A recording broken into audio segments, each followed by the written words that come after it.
জামায়াতের সঙ্গ ত্যাগে ডক্টর কামালকে বি চৌধুরীর আন্তরিক ধন্যবাদ।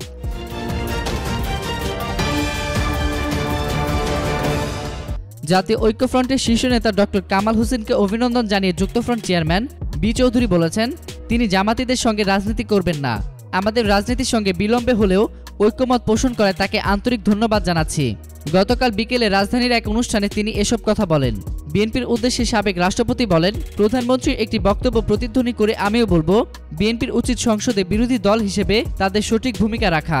নিজেদের ভুল ত্রুটি এবং সরকারের ভুল ত্রুটি সম্পর্কে সংসদে সাহসী উচ্চারণের মাধ্যমে বিএনপি সঠিক ভূমিকা রাখতে পারে। এটা ভবিষ্যতে বাংলাদেশের গণতান্ত্রিক রাজনীতির চর্চার অপরিহার্য। বি চৌধুরী বলেন, বিকল্প ধারা বাংলাদেশ মনে করে বাংলাদেশের ভবিষ্যৎ রাজনীতির জন্য এখনও যারা স্বাধীনতা বিরোধী তাদের চূড়ান্ত উপলব্ধির সময় এসেছে।